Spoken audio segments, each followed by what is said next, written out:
میں یونیورسٹی سے گھر آئی تو امی نے بتایا کہ عروسہ کی شادی کا کارڈ آیا ہے اور ہم سب اگلے ہفتے اس کی شادی پہ اسلام آباد جا رہے ہیں۔ میں بہت خوش تھی۔ عروسہ میرے ماموں کی بیٹی تھی، 5 بھائیوں کی اکلوتی بہن، بہت خوبصورت اور امیر ماں باپ کی لاڈلی بیٹی، خاص طور پر ہم سے بہت پیار کرنے والی۔ ہم تینوں بہنوں نے خصوصی تیاریاں شروع کر دیں کیونکہ ہماری پیاری کزن کے دامن میں خوشی کے پھول کھلنے والے تھے۔ عروسہ کے بہت رشتے آئے لیکن اسے کوئی پسند نہ آتا تھا اور وہ انکار کرے جاتی۔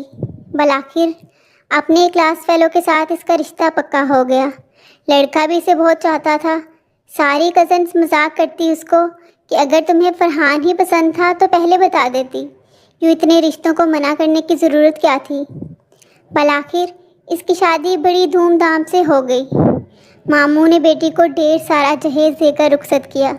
دلہن بنی وہ اتنی خوبصورت لگ رہی تھی کہ دیکھنے والوں کی نگاہیں خیرہ ہو رہی تھیں۔ ابھی شادی کی دھوم دھام بھی ختم نہیں ہوئی تھی۔ مہمان ابھی بھی شادی والے گھر میں تھے کہ شادی سے اگلے ہی دن عروسہ کی طلاق کی خبر آ گئی۔ سبھی ہکا بکا رہ گئے۔ مجھ کو تو ایسا جھٹکا لگا کہ دل تھام کر رہ گئی۔ ماموں ممانی بہت دل گرفتہ تھے۔ خود وہ بھی رو رو کر اتنی نڈھال تھی کہ طلاق کی وجہ بھی نہ بتا پاتی۔ یہ بات جنگل میں آگ کی طرح سارے خاندان میں پھیل گئی۔ ہم بھی افسردہ ہوئے۔ جب عروسہ کچھ بہتر ہوئی تو ماموں ممانی نے اسے منا بجا کر پھر سے ایک بار اس کا گھر بسانے کا ارادہ کیا۔ یوں ایک اور بہت اچھی جگہ اس کا رشتہ طے ہو گیا۔ لڑکا بہت سلجھا ہوا، نیک اور امیر خاندان سے تھا۔ ماموں نے ایک بار پھر سے دھوم دھام سے بیٹی کو رخصت کیا۔ خود عروسہ بھی خوش دکھائی دیتی تھی۔ لیکن شادی کے اگلے ہی روز ہمیں پھر سے یہ خبر سننے کو ملی کہ عروسہ کے شوہر نے اس کو طلاق دے دی ہے۔ ماموں اس صدمے سے بیمار پڑ گئے۔ خود عروسہ کی حالت بھی کسی سے دیکھی نہ جاتی تھی۔ میں گھر آ کر اپنی پڑھائی میں مصروف ہو گئی۔ 3 ماہ بعد ہمارے گھر میں پھر سے خوشیاں جگمگانے لگیں۔ میرے اکلوتے بھائی اصغر کی شادی ہونے والی تھی۔ میرے بھائی انگلینڈ سے انجینئرنگ کی تعلیم حاصل کر کے آئے تھے اور اب ان کی اپنی من پسند محبوبہ امارہ سے، جس سے وہ 5 سال سے محبت کرتے تھے، سے شادی ہونے والی تھی۔ امارہ بھی میرے بھائی کو بے پناہ چاہتی تھی۔ بھائی کی شادی میں ابھی 2 روز باقی تھے جب یہ افسوسناک واقعہ ہوا۔ کسی شخص نے بھائی کو ایک خط لکھا۔ اف، وہ بھی کیسا اذیت بھرا دن تھا جب اصغر بھائی کو وہ خط موصول ہوا تھا۔ لفافے پر تحریر انجانی تھی۔ شادی کے سلسلے میں شدید مصروفیت کے سبب انہوں نے کمرے میں جا کر وہ لفافہ میز کی دراز میں رکھ دیا کہ بعد میں آ کر پڑھ لوں گا۔ دن بھر وہ کاموں میں مشغول رہے۔ رات گئے جب بستر پر لیٹے تو تھکن کے مارے نیند کی آغوش میں ان کو خط بھول گیا۔ بے شک بھائی تعلیم یافتہ اور کھلے ذہن کے مالک تھے۔ بیرون ملک اعلیٰ تعلیم حاصل کرنے کے باوجود وہ ایک مشرقی مرد ہونے کے ناطے اس قسم کے خط سے یقیناً ڈسٹرب ہونا لازم تھا۔ خیر گزری۔ اگلے دن بھی ان کا ذہن اس لفافے کی طرف نہ گیا جو دراز میں پڑا تھا۔ یوں بخیر و عافیت خوشی خوشی ان کی شادی ہو گئی۔ ہفتہ بھی خیریت سے گزر گیا۔ شادی کے 7ویں روز میکے میں رسم ہونا تھی۔ اس روز دلہن اپنے والدین کے گھر جاتی ہے اور شوہر کے ساتھ اس کے گھر والوں کو بھی دعوت پر مدعو کیا جاتا ہے۔ ہم سبھی گھر والے بھائی اور بھابھی کے ہمراہ ان کے میکے دعوت میں گئے۔ کھانے کے بعد سب باتوں میں مشغول تھے کہ بھائی اصغر نے کہا کہ اب ہم چلتے ہیں، مجھے دفتر کا کچھ ضروری کام بھی نمٹانا ہے۔ بھابھی بولی کہ ابھی تو زیادہ وقت نہیں ہوا، ہمیں شام تک رہیں۔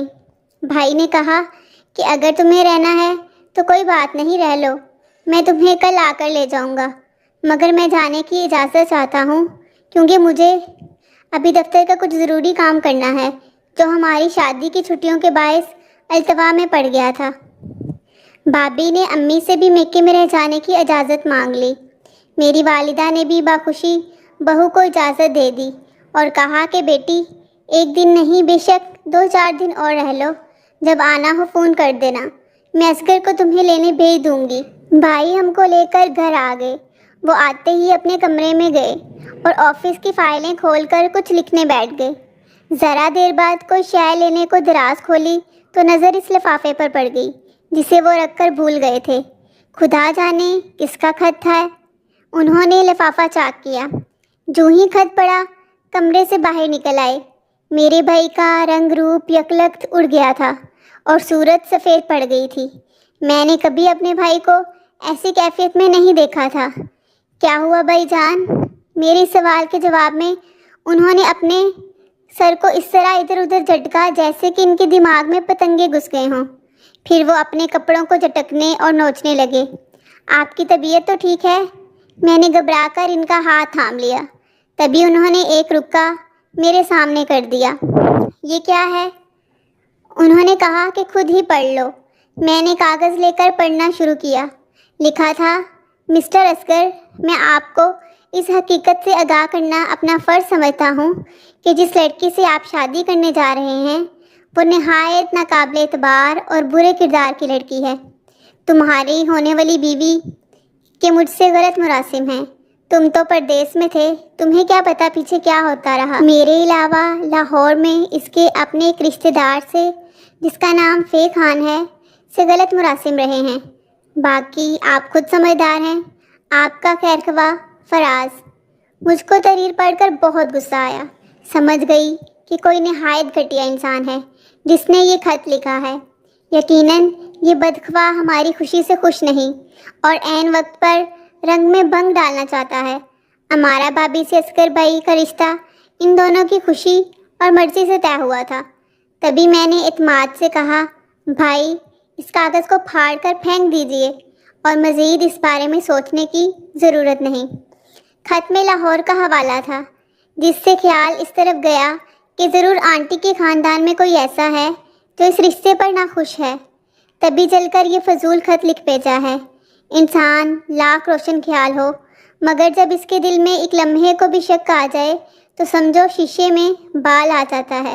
ہمارا بھابھی ہماری دور کی کزن تھی، تاہم ان کے ننیال کے بارے میں ہم کو علم نہ تھا۔ وہ سبھی لاہور میں رہتے تھے۔ ان کی والدہ جب بھی اپنے رشتہ داروں سے ملنے لاہور جاتی، ہمارا بھابھی بھی ان کے ہمراہ جاتی تھی۔ ذہن میں آیا کہ ہو سکتا ہے وہاں ان کا کوئی کزن ان کو پسند کرتا ہو اور یہ یک طرفہ پسندیدگی ہی وجہ نات بنی ہو، ورنہ کسی انجانے شخص کو اس طرح کا خط ارسال کرنے کی بھلا کیا ضرورت تھی۔ ہمارا میرے بھائی کو بہت چاہتی تھی۔ وہ پڑھی لکھی اور باشعور تھی۔ اگر اس رشتے پر ذرا سا بھی اس کو اعتراض ہوتا تو وہ اپنے والدین کو منع کر سکتی تھی، اس پر کوئی پابندی نہ تھی۔ تاہم اس خط نے میرے بھائی کو بے چین کر دیا تھا اور لکھنے والے کا نام ان کے دماغ میں نقش ہو گیا تھا۔ میں نے اصغر بھائی کے ذہن سے اس بات کو نکالنے کی کوشش کی۔ بظاہر لگتا تھا کہ انہوں نے کچھ دیر بعد خود کو نارمل کر لیا ہے۔ وہ اپنے کمرے میں جا کر آفس کا کام مکمل کرنے لگے، لیکن شام کو جب باہر آئے ان کی صورت پر بدستور پریشانی کی لکیریں کھنچی تھیں۔ وہ بھابھی کو لینے ان کے میکے نہیں گئے بلکہ دل بہلانے کو اپنے ایک دوست کے پاس چلے گئے۔ رات تقریباً 12 بجے لوٹے۔ میں جاگ رہی تھی۔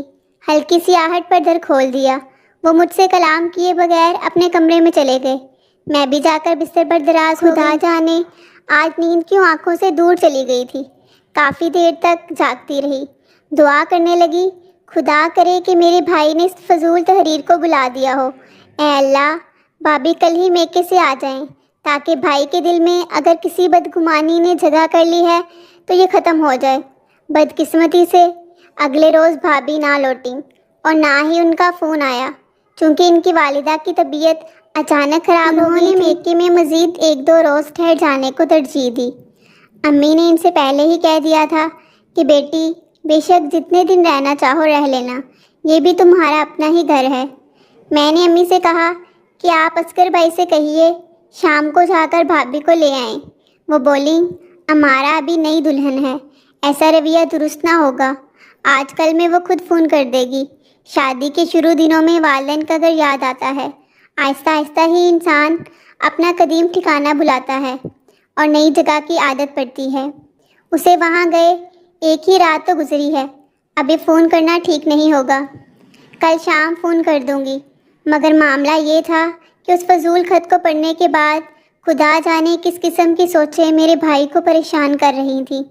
انسان سامنے ہو تو دل کو تسلی آ جاتی ہے، کوئی کھٹک من میں ہو بات چیت کر کے جی کو مطمئن کر لیا جاتا ہے، لیکن غیر موجودگی سے خیالوں میں بدگمانی جڑ پکڑ لیتی ہے۔ تبھی چاہ رہی تھی کہ میری جان سی بھابھی جلدی آ جائیں۔ جب بھائی ان کی موہنی صورت دیکھیں گے تو آپ ان کی محبت بھری مسکان میں کھو جائیں گے، اور دل پر ایک نامعلوم سا بوجھ اگر ہے بھی تو اتر جائے گا۔ خدا کی کرنی کہ ان کی والدہ کی طبیعت اتنی ناساز ہو گئی کہ ان کو اسپتال لے جانا پڑا۔ بھابھی سے یہ غلطی ہو گئی کہ فون کر کے نہ بتایا۔ کسے خبر تھی کہ ایک نامعلوم شخص کے بھیجے ہوئے خط سے غلط فہمی جڑ پکڑ لے گی کہ پھر حالات سنبھالنا مشکل ہو جائیں گے۔ سوچ کر غلط سمت میں سفر کرنے لگے تو طرح طرح کی الٹی سیدھی باتیں ذہن کو پراگندہ کرنے لگتی ہیں۔ اصغر بھائی بھی ایسی ہی کیفیت کا شکار ہو گئے تھے۔ جوں جوں وقت گزرتا جاتا تھا ان کی بے چینی بڑھتی جا رہی تھی۔ حالات کی نزاکت کو دیکھتے ہوئے بالآخر میں نے بھابھی کو فون کیا کہ آپ جلد واپس آ جائیے، بھائی جان آپ کی خاطر اس طرح کا شکار ہیں، آگے آپ خود سمجھدار ہیں۔ بھابھی اپنے شوہر کی پریشانی کا سن کر اپنے بھائی کے ہمراہ گھر کو روانہ ہو گئی۔ انہوں نے فون پر مجھ سے کوئی دوسری بات نہ کی اور نہ کوئی سوال کیا۔ آتے ہی بتایا کہ امی بیمار تھیں تبھی رہ گئی۔ امی سے بھی معذرت کی۔ والدہ نے کہا بیٹی کوئی بات نہیں، ہمیں تم سے کوئی گلہ نہیں ہے۔ جب بھابھی آئیں بھائی گھر پر نہ تھے، لیکن ان کے تھوڑی دیر بعد وہ آ گئے۔ میں اس خط کے بارے میں بھابھی کو کچھ نہ بتا سکی۔ اصغر بھائی کے چہرے پر اپنی دلہن کو دیکھ کر مسکراہٹ نہیں ابھری تھی، بلکہ ماتھے پر شکن اور صورت پر تناؤ سے ناراضگی کی جھلک نمایاں تھی۔ بھابھی نے ان کے رویے میں بدلاؤ کو محسوس کر لیا اور اپنے کمرے میں چلی گئیں۔ وہ سمجھ رہی تھی کہ ان کے میکے رہ جانے سے ناراض ہیں۔ جب بھابھی نے بتایا کہ وہ اپنی والدہ کو بیماری کی حالت میں اسپتال میں چھوڑ کر آ گئی ہیں، بھائی کا غصہ ٹھنڈا ہو گیا۔ بیوی کی صورت دیکھ کر دل میں جو الاؤ جل اٹھا تھا سرد پڑ گیا۔ شاید کہ عقل نے جذبات کی لگام کو تھام لیا تھا۔ میرے بھائی نے یہاں تک درگزر سے کام لیا کہ اس خط کا ذکر بھی بیوی سے نہ کیا۔ اگلے دن وہ بیوی کو لے کر ہسپتال گئے اور بھابھی کی والدہ کی مزاج پرسی کی۔ بھابھی بیچاری اس کے بعد شاید ڈر گئی تھی کہ وہ میکے جانے کے لیے نہ کہتی تھی۔ بھائی خود لے جاتے اور وہ انہی کے ساتھ گھر واپس آ جاتی۔ والدین کے گھر رات ٹھہرنے پر اصرار نہ کرتی۔ ہمارے گھر میں سکون کی راجدھانی اور اس کے بعد کوئی بے سکون کر دینے والا نامہ بھی موصول نہ ہوا۔ زندگی معمول کے مطابق رواں دواں تھی۔ شاید کہ میرا بھائی اس ناگوار تحریر کو بلا چکا تھا۔ اس واقعے کے 1 سال بعد بھابھی کی بڑی خالہ کا انتقال ہو گیا۔ ان کی امی نے اصغر بھائی کو فون کیا کہ بیٹا میری آپا وفات پا گئی ہیں، چاہتی ہوں کہ تم آرا کو ہماری طرف بھیج دو۔ آنٹی فکر نہ کریں، میں خود لے کر آ رہا ہوں، ہم ابھی تھوڑی دیر میں پہنچ رہے ہیں۔ بھابھی کی یہ خالہ رہتی تو لاہور میں تھی، لیکن عرصے سے بیمار تھیں، سو علاج کی غرض سے اسلام آباد آئی ہوئی تھیں۔ اصغر بھائی بیوی کو لے کر سسرال گئے۔ بھابھی کے کچھ قریبی رشتہ دار لاہور سے آئے ہوئے تھے، انہی میں ان کی خالہ کا بیٹا فراز خان اور ان کی فیملی بھی تھی۔ فراز صاحب خاصی عمر کے تھے، شادی کو عرصہ گزر چکا تھا۔ ان کے 2 بچے تھے اور سب سے بڑے بیٹے کی عمر اس وقت 15 برس تھی۔ جب سسر نے اصغر بھائی سے فراز صاحب کا تعارف کرایا تو یکایک ان کے ذہن میں 1 سال قبل کا وہ دن آ گیا جب ان کی شادی ہوئی اور ولیمے والے دن دلہن کی طرف سے جو خاص مہمان آئے تھے ان میں یہ فراز صاحب بھی تھے۔ انہوں نے بھابھی کو شادی پر خاصا مہنگا تحفہ دیا تھا۔ یہ سب کچھ یاد آتے ہی میرے بھائی کا ذہن یکدم ماضی کی تلخ یاد کی طرف پلٹ گیا اور ان کو اس بیہودہ خط کی تحریر یاد آ گئی۔ فراز صاحب تو اپنی والدہ کی میت لے کر لاہور چلے گئے، مگر میرے بھائی کی زندگی میں جو ایک طوفان آ گیا تھا وہ جاگ پڑا۔ جو ہی بیوی کو ان کے میکے سے لے کر گھر آئے، ان پر جیسے پاگل پن کا دورہ پڑ گیا۔ آتے ہی چیزوں کو اٹھا کر ادھر ادھر پھینکنے لگے اور توڑ پھوڑ شروع کر دی۔ میں دوڑی گئی پوچھا خیر تو ہے بھائی، آخر یہ آپ کو کیا ہو گیا ہے، کیوں اتنے غصے میں ہیں؟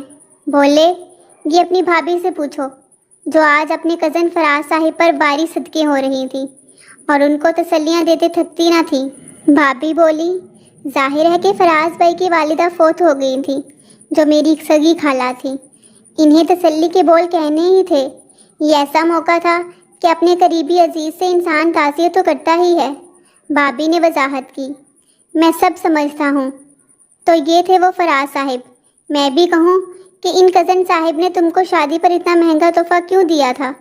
وہ میری خالہ کا بیٹا ہے اصغر، اور ان کا لاہور میں بڑا بزنس ہے، پیسے والے ہیں، دے سکتے تھے تو دے دیا، یہ بھی کوئی غصہ کرنے والی بات ہے؟